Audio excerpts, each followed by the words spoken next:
사랑하는 베델의 성도 여러분, 오늘 하나님께서 우리들에게 주신 말씀은 사무엘상 15장의 말씀으로 뒤틀린 십자가 앞에 서니 뒤틀린 내가 보았다 라는 제목으로 말씀을 선포하겠습니다. 이 말씀이 선포될 때 우리들의 마음속에 성령님의 크신 역사가 함께하기를 간절히 기도하고 소망합니다. 우리 방송팀에서 사진을 하나 보여주실 겁니다. 우리 교회 사진 이쁘지요? 제가 사실 어제 포토샵으로 5월의 날씨로 우리 교회를 약간 밝게 해달라고 했더니 이렇게 밝은 사진으로 이렇게 약간 바꿔줬습니다. 어차피 뭐 교회 건물을 뭐 이렇게 한 건 없고요. 날씨만 한번 바꿔봤어요. 너무나도 화창한 날인 것 같습니다.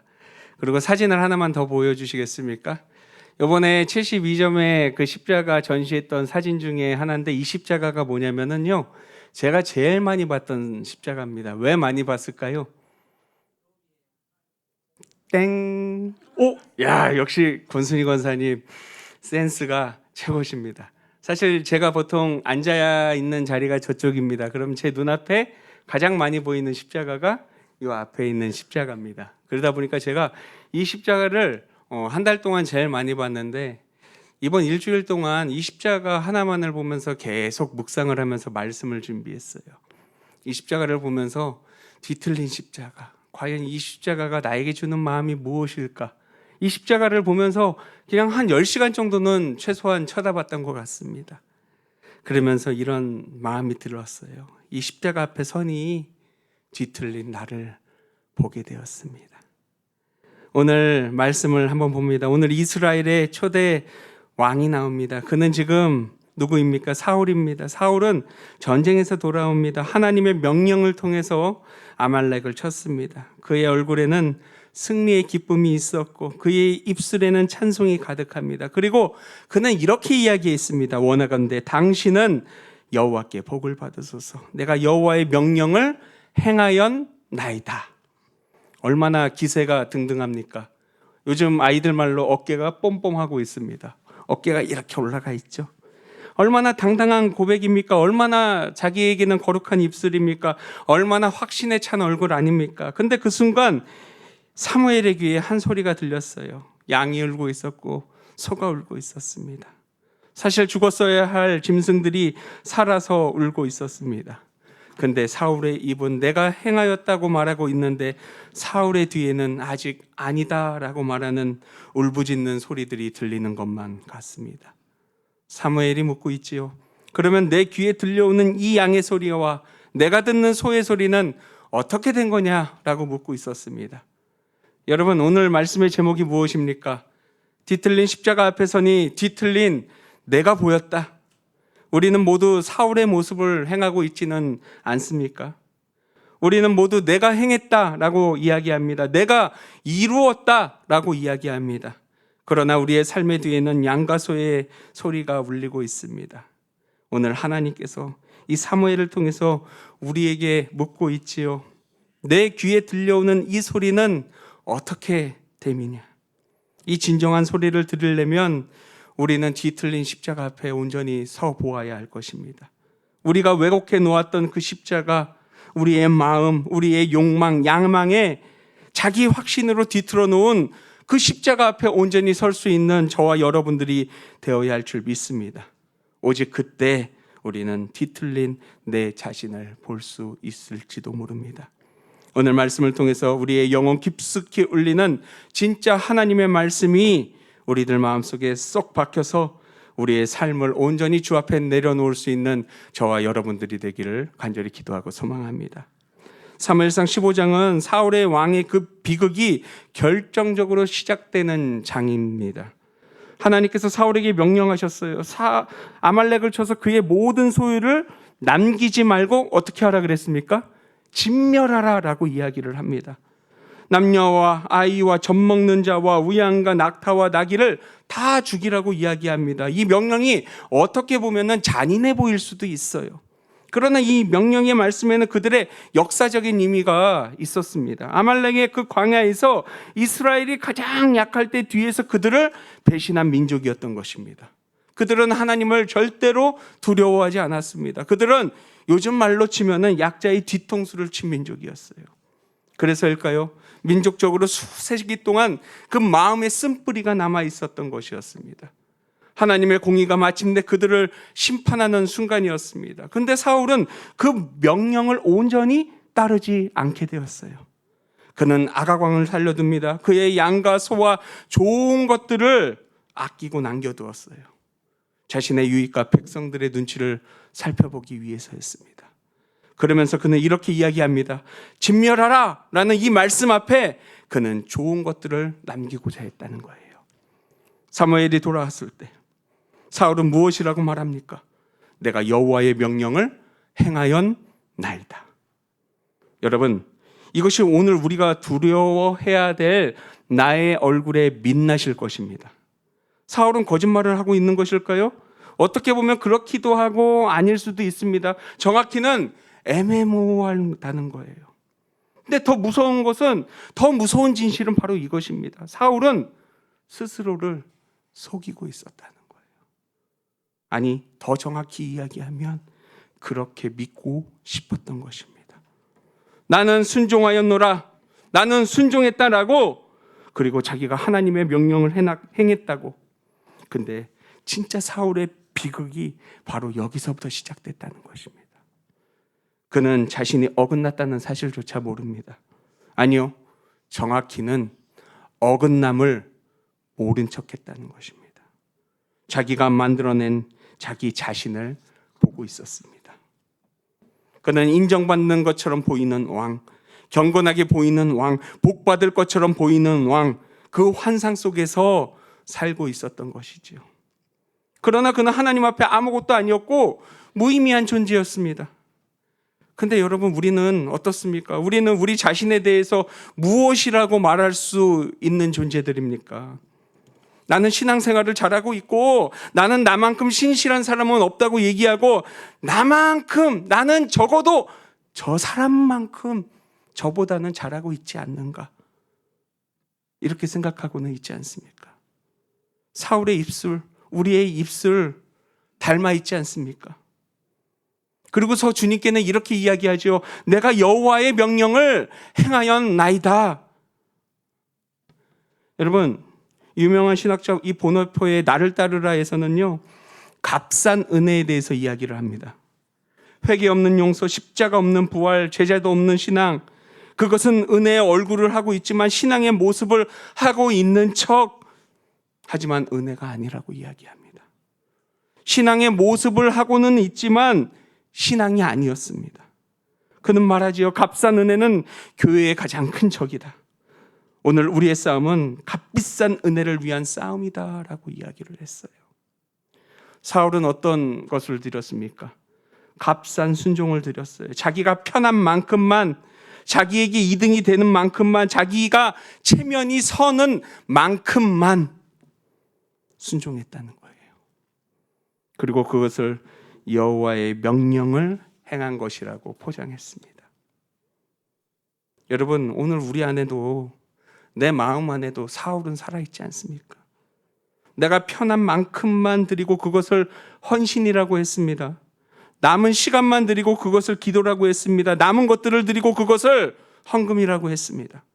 내가 지키기 쉬운 계명만 지키고 그것을 주 앞에 드리는 순종이라고 이야기했습니다.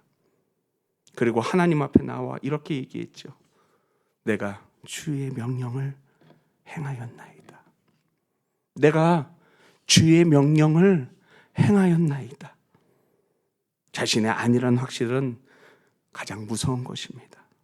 이 자기 확신이 우리를 하나님께로부터 가장 멀어져가는 힘이라는 것을 알아야 된다는 거예요. 왜입니까? 자기가 잘못했다는 사실을 아는 죄인은 회개할 수도 있지만 자기가 옳다고 믿는 죄인은 회개할 수 없기 때문입니다. 예수님께서 바리새인과 세리의 비유를 말씀하실 때 보여준 거 바로 이거 아니었습니까? 바리새인들은 더 많이 기도했고 더 많이 금식했고 더 많이 드렸어요. 그러나 그들은 이롭다 함으로 인해서 아무것도 얻지 못했습니다. 왜입니까? 그는 이미 스스로 이롭다 여기고 있었고 자기가 최고라고 생각했기 때문입니다. 그의 기도는 하나님께 드리는 기도가 아니라 자기 자신에게 하는 그저 연설일 뿐이었기 때문입니다. 베들레 가족 여러분, 오늘 이 시간 우리는 스스로에게 물어야 되지 않겠습니까? 나는 지금 하나님께 온전히 기도하고 있는가? 아니면 나는 내 자신에게 속으로 연설만을 하고 있는가? 나는 지금 하나님 앞에 온전히 서 있는가? 내가 맞는 경건의 무대 위에 서 있는가? 사울의 비극은요, 어떻게 보면 우리들의 비극 아닙니까? 자기 확신이라는 이름의 그 감옥 속에 있어서 그 감옥 안에 갇혀 있으면서 우리는 그것을 믿음이라 부르고 있는지도 모릅니다. 사울은 그 감옥 안에서 왕노릇하고 있었어요. 그 감옥의 문을 두드리는 소리는 있었으니 그것이 바로 양의 소리였습니다. 다시 한번 묻습니다. 사무엘이 묻습니다. 그러면 내 귀에 들려오는 이 양의 소리와 내가 듣는 소의 소리는 어떻게 된 거냐라고 물었지요. 이 질문 일반적인 질문입니까? 이 말씀은 하나님께서 사울의 거짓 확신을 깨트리는 음성이었습니다. 눈앞의 증거를 들이미시는 그 음성이었다는 거예요. 사울은 내가 행하였다 했지만 바로 그의 뒤에서 양이 울고 있었습니다. 그 양은 죽었어야 할 양이었습니다. 그 양의 울음소리가 그 사울의 거짓말을 폭로하고 있었다는 거지요. 히브리어로는 이 소리는 콜이라고 합니다. 이 단어는 성경에서 정말로 중요한 단어예요. 창세기 3장에서 아담이 범죄한 후에 하나님께서 동산을 거느시는 그 콜을 들었습니다. 창세기 4장에 보면은 아벨의 피가 땅에서 하나님께서 부르짖는 콜이 있었어요. 이 콜은 단순한 소리가 아니었습니다. 이것은 진실이 침묵을 깨고 터져 나오는 하나님의 거룩한 음성이었다는 거예요. 이것을 숨기려는 자의 거짓, 송곳같이 뚫고 들리는 자의 말씀 아닙니까? 여러분, 우리의 삶 속에도 이 양의 소리가 있습니다. 내가 잘하고 있다고 생각할 때 뒤에서 울고 있는 소리가 들리지 않습니까? 과연 그것은 무엇을 말하고 있는가요? 어떤 이들에게는 가족일 수도 있어요. 밖에서는 모두에게 친절한 아버지지만 집에 오면 가장 날카롭게 가족들을 보는 자도 있습니다. 가정에서는 가장 차갑게 화를 냅니다. 밖에서는 누구보다 덕스러운 남편, 아내에게는 가장 무서운 동거인이 될 때가 있고, 밖에서는 훌륭한 어머니이지만 자녀들의 눈에는 그저 들려지지 않는 큰 벽일 수도 있어요. 나는 잘한다고 이야기하지만 가족의 얼굴에는 보이지 않는 피로가 서려 있을 수도 있다라는 거예요. 어떤 이에게는 양심의 모습으로 투영되어 있습니다. 남을 속이고 지나간 자리가 있고, 남에게 상처를 주고 지나간 자리가 있고, 외면의 자리가 있을 수도 있어요. 세월이 흐르고 시간이 흐르고 사람들은 잊고 있지만 당한 자에게는 일평생을 잊지 못한 상처가 남아 있을 수도 있다라는 거예요. 어떤 이에게는 해결되지 못한 관계일 수도 있어요. 분명 같은 교회에서 예배는 드리는데 저 사람을 보면 불편합니다. 내 옆에 앉아 있으면 불편합니다. 찬송이 나오다가 그 찬양이 꿀꺽 내 마음속에 들어갈 수도 있습니다. 남들은 다르다고 말하지만 사실 용서하지 못한 일들이 그 밑에 깔려 있을 수도 있다라는 거예요. 화해하지 못한 앙금의 사건이 있었고, 해결되지 못한 관계가 있었고, 양의 소리가 되어서 이 예배 한가운데서도 아직도 내 뒤에서 울려 퍼질 수도 있다라는 것입니다. 내가 새벽에 혼자 나와 기도하지만 어김없이 입으로 주여 주여 주님을 부르고는 있지만 이 손으로 아직도 놓지 못한 그 한 가지, 그것이 상처가 되어서 양의 소리가 되어서 새벽마다 내 귀를 맴돌고 있는 그 소리들. 여러분, 우리는 이 양의 소리를 어떻게 그동안 바라보았습니까? 어떻게 참아왔습니까? 대부분은 덮어왔습니다. 더 큰 찬양의 소리로 덮었고, 우리의 바쁨으로 덮었고, 더 큰 소리로 아멘으로 덮었습니다. 그러나 오늘 사무엘을 통해서 우리들에게 주님께서는 묻고 계시지 않습니까? 그러면 내 귀에 들려오는 이 양의 소리와 내가 듣는 소의 소리는 어찌 됨이니까? 우리가 애써 덮으려 하는 그 소리, 그분은 다 듣고 계시지만 우리가 외면하는 그 소리, 그분은 절대로 놓지 않는다는 거예요. 본문을 봅니다. 15절입니다. 그것은 무리가 당신의 하나님 여호와께 제사하려 하여 아멜렉 사람에게서 끌려온 것이 니이다. 아직도 그는 자기를 변호하고 있어요. 내가 아니에요. 내가 절대로 하지 않았습니다. 이 사람들, 이 백성들이 그랬습니다. 그리고 이 짐승들은 하나님께 드릴 짐승입니다. 이것이 사울의 본 모습이었어요. 그것이 이제 그 확신이 무너지려고 하자 사울은 다시 사람들 속으로 꽁꽁 숨어듭니다. 자기의 불순종을 제사라는 이름으로 포장하기 시작했어요. 얼마나 교묘합니까? 얼마나 영리합니까? 얼마나 우리들의 모습과 닮아 있습니까? 나 혼자 그러지 않았어요. 얘도 같이 그랬어요. 내가 원해서 그런 게 아니라 그 상황과 형편이 그랬어요. 어찌 보면 하나님께서도 선히 쓰지 않으실까요? 우리는 이렇게 불순종을 거룩한 이름으로 포장만 하려고 합니다. 근데 그 포장 속에는 양과 소의 울음은 지금도 울고 있어요. 이때 사무엘은 단호히 겸허히 선포하고 있습니다. 순종이 제사보다 낫고 듣는 것이 숫 양의 기름보다 낫다. 여러분, 제사보다 순종, 사랑하는 여러분, 이것이 하나님의 거룩한 순서일 줄 믿습니다. 유명한 신학자 칼바르트는 이렇게 이야기합니다. 하나님의 말씀은 우리를 먼저 판단하는 말씀이다. 그 판단 앞에 설 때 비로소 우리는 은혜의 자리에 이를 수 있다. 사울은 그 판단 앞에 온전히 서야 했습니다. 양의 소리 앞에 서야 했습니다. 내 손에 묻은 피 없는 증거는 무엇이냐 하는 그 질문 앞에 온전히 서야 했습니다. 그러나 그는 끝까지 서지 못했습니다. 그는 끝까지 일평생 변명만 했고 끝까지 자기만을 지켰고 끝까지 자기의 왕위만을 지키려고 했어요. 결국 사울은 왕권을 잃었습니다. 하나님의 영이 그에게서 떠났습니다. 여러분, 오늘 우리에게도 갈림길이 있어요. 하나님의 음성을 듣고 멈출 것인가? 아니면 모른 척하고 덮고 그냥 갈 것인가? 하나님은 지금도 우리에게 물으십니다. 내 삶에서 울고 있는 이 소리는 어떻게 할 것인지. 이 질문 앞에 멈춘 자만이 다시 걸음을 걸을 수 있을 것입니다. 이 질문 앞에 바짝 무너진 자만이 다시 하나님 앞에 세워질 수 있을 줄 믿습니다.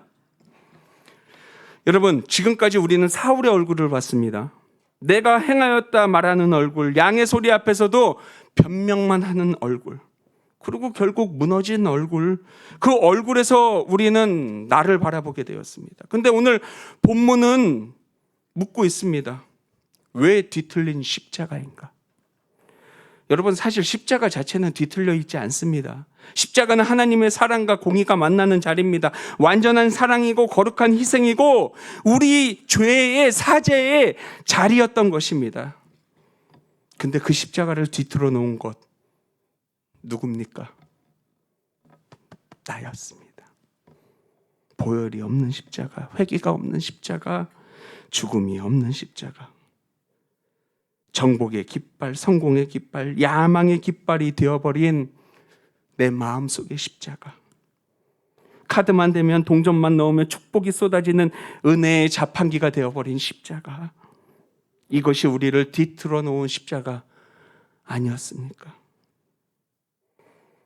신학자 몰트만은 십자가에 달리신 하나님이라는 책에서 이렇게 이야기합니다. 십자가는 모든 종교를 판단하는 기준이고 특별히 기독교 자체를 판단하는 기준이다. 여러분, 십자가는요, 우리 교회를, 그리고 저와 여러분을 오늘 이 예배의 자리를 판단하십니다. 그러니 우리는 뒤틀린 십자가 앞에서 도리어 하나님 앞에 무릎 꿇어야 되지 않겠습니까? 괜찮다, 느끼고 잘한다고, 있다고 느끼고 경건하다고 우리는 느낍니다. 근데 어느 날 그 뒤틀린 십자가 앞에 진짜로 주님을 만나게 되는 그 순간, 아, 이것이 아니었구나 하고 생각들 때가 있지 않습니까? 내가 세상의 것만을 붙들고 있던 것들이 알고 봤더니 우상이었구나. 그 순간 우리가 만든 세상의 십자가는 내려놓아야 합니다. 그 자리에 피 흐르는 진짜 십자가를 다시 모아야 합니다. 그리고 그 앞에 온전히 설 때야말로 우리는 비로소 내 자신을 바라보게 될 것입니다. 뒤틀린 십자가, 그것이 보이는 순간 뒤틀린 내가 드러날 것입니다. 내 욕심, 내 두려움, 내 자기 확신, 내 원망, 내 비교, 내 위선, 이 모든 것이 뒤틀려 있었다는 것을 다시 드러나게 될 것이에요. 여러분, 이것이 참된 회개의 시작 아닐까요? 참된 회개는 몇 가지 죄를 자백하는 것이 아니라 내 존재 자체가, 내 신앙 자체가 뒤틀려 있음을 다시 한번 바라보는 것입니다. 그래서 사울은요, 끝까지 이것을 바라보지 못했어요. 사무엘상 15장 30절에는 이렇게 이야기합니다. 내가 범죄하였을지라도 이제 청하옵나니 내 백성의 장로들 앞과 이스라엘 앞에서 나를 높이사 나와 함께 돌아가서 내가 당신의 하나님 여호와께 경배하게 하소서. 그는 여전히 입으로는 회개를 말하면서 여전히 체면을 구하고 있습니다. 여전히 자기의 위상만을 지키려 했어요. 그 회개조차 자기를 지키는 수단이 됩니다. 이것이 뒤틀린 회개였습니다. 근데 다윗은 달랐어요. 다윗은 간음도 했고 살인도 했고 은폐도 했습니다. 어떻게 보면 세상적인 죄로 치면 더 나쁜 사람입니다. 예배에 다니니까 좀 말을 순화해서 더 나쁜 사람이지, 정확히 얘기하면 더 나쁜 놈이었어요. 그러나 나단 선지자의 한마디 앞에 그는 엎드리게 됩니다.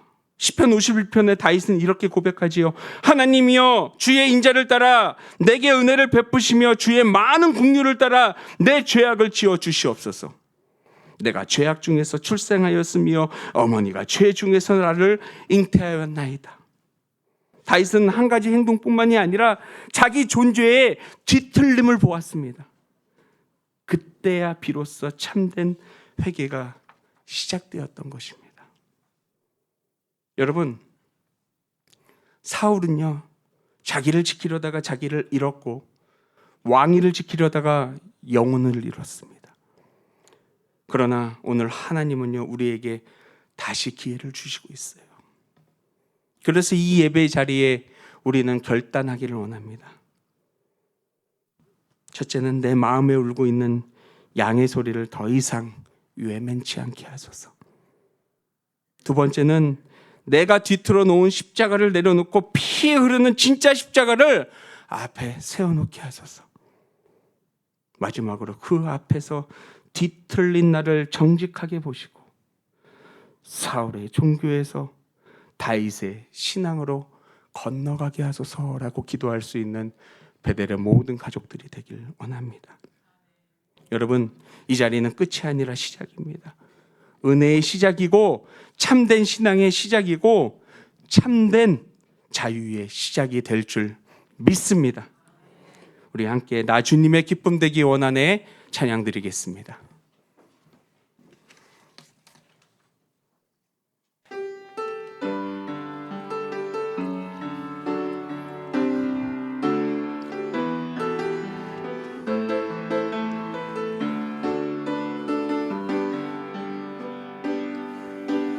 나 주님의 기쁨 되기 원하네.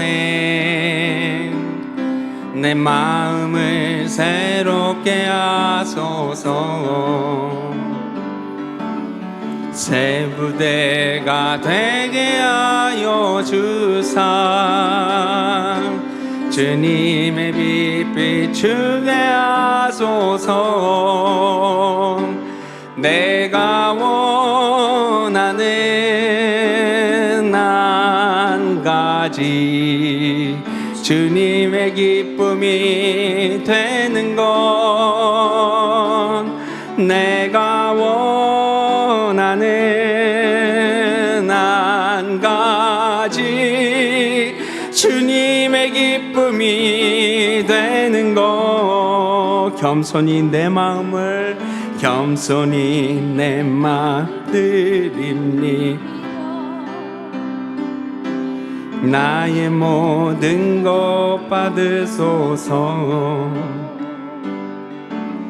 나의 맘 깨끗게 씻어주사 주의 길로 행하게 하소서. 내가 원하는 한 가지 주님의 기쁨이 되는 것. 내가 원하는 한 가지 주님의 기쁨이 되는 것. 내가 원하는 한 가지 주님의 기쁨이 되는 것.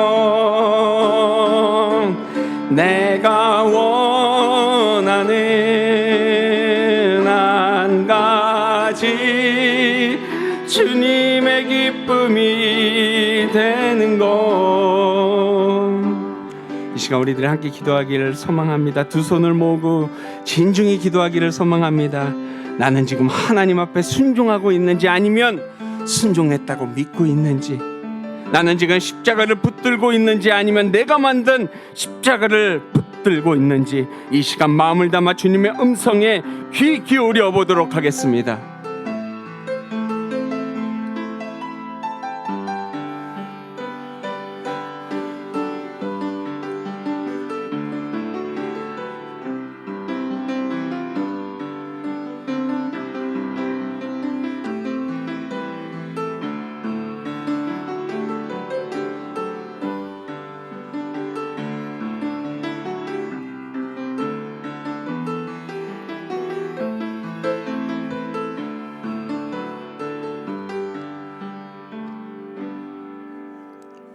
하나님 아버지, 오늘 말씀 앞에 우리를 바라봅니다.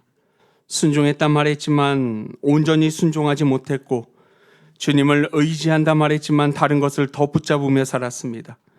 우리 삶에서 들려오는 양의 소리를 외면하지 않게 하시고, 변명하지 않게 하시고, 말씀 앞에 정직하게 서게 하여 주시옵소서. 우리가 만든 세상의 십자가를 내려놓고 피 흘리신 주님의 십자가 앞에 온전히 서게 하소서. 그 십자가 앞에서 우리의 뒤틀림을 보게 하시고 회개함으로 다시 주님께 돌아가게 하옵소서.